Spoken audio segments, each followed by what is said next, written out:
honestly, props to them, because I never thought this could have been done well.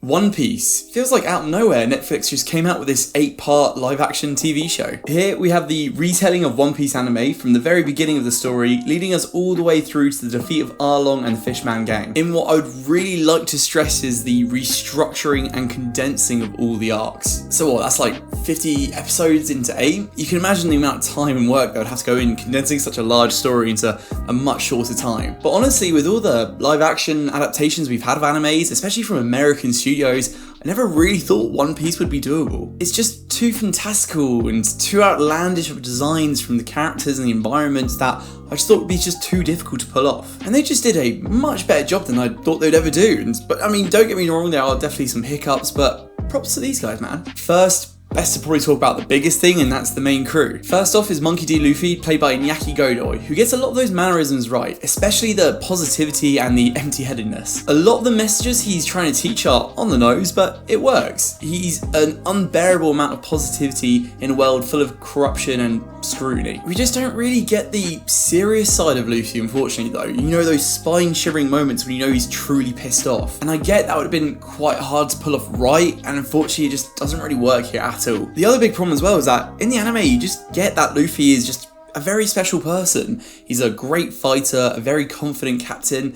I just don't feel you really got any of that side of him. Zorro, played by Mackenyu, honestly might be just the best part of the show. He looks great and translates pretty well into the real world. His sword fighting choreograph is just top notch. His blunt, dry humour works really well too, and I just enjoyed him every time he was on screen. Sometimes his seriousness could feel a little bit, I don't want to use the word, but like cringy, but that's very few and far in between, as well as his 3 swords. And I get that would be an absolute nightmare to translate into the real world, having a decent choreography using 3 swords, especially one in the mouth. But they do get it out a couple of times throughout the show, and I actually really liked it when they did. Nami, played by Emily Rudd, was also really great too, despite her overall distaste in everyone and everything. I think she bounces off Luffy really well, and when her main arc happens, which is very emotionally demanding, I think she pulls all of that off, the desperation, the sadness. She was a great choice for the role. I also really like Jacob Romero as Usop.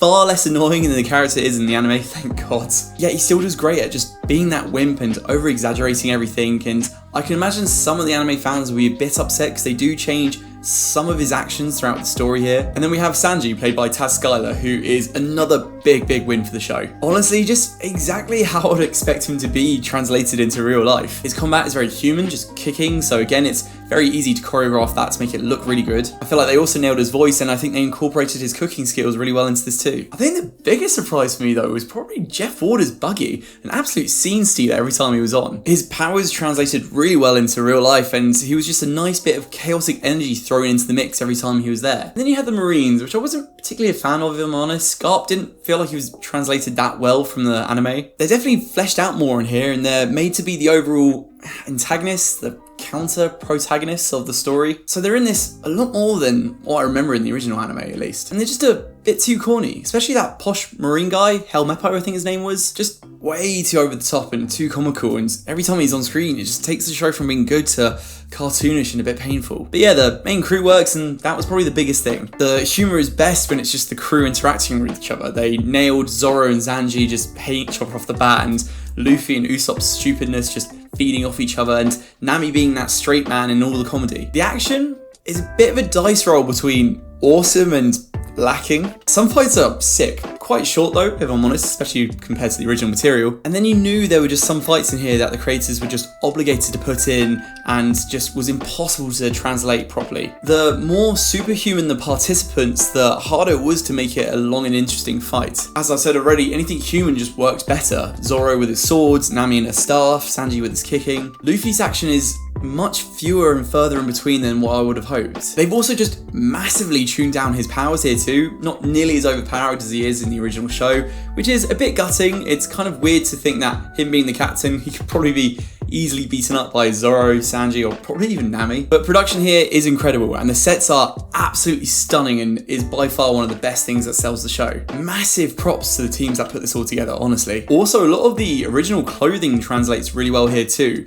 Maybe a bit less so with the hair. Luckily it works with the main crew, but for a lot of the side characters, some of it looks very painful or like an obvious wig. Some characters feel more grounded and adapted correctly into the real life, where some feel like direct translations from the anime, which can make the script sometimes feel a bit clunky. I'll be honest, Luffy just saying Gomu Gomu anything was just really painful. I do think a great perk to this TV show, especially for newcomers, is that it does condense that story and makes it a lot more accessible. But then annoyingly enough, they also change a lot of key details from the story too. Zorro being in a coma after the Mihawk fight, especially kind of what they did with Nami here and her village arc, it just...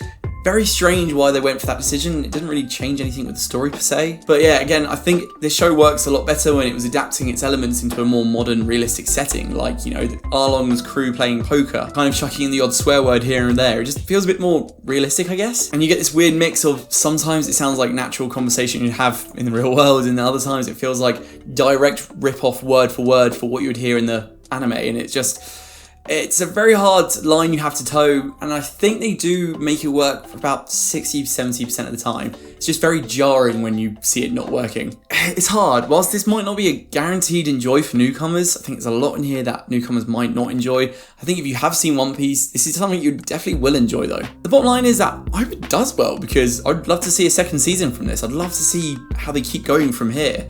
And at the very least, it's also just made me want to go back and visit One Piece anime and pick up where I left off, which I think it might have been the Dressrosa arc. So yeah, that's it. Somehow we have a functioning live-action One Piece show. It's been out for about a week or so on Netflix now, so maybe you've already seen it. If so, I'd love to hear thoughts down in the comments below. If you enjoyed this video, feel free to leave a like and subscribe and all that. And as always, stay tuned for more reviews on movies, anime, and video games. Till next time, guys, take care. Bye-bye.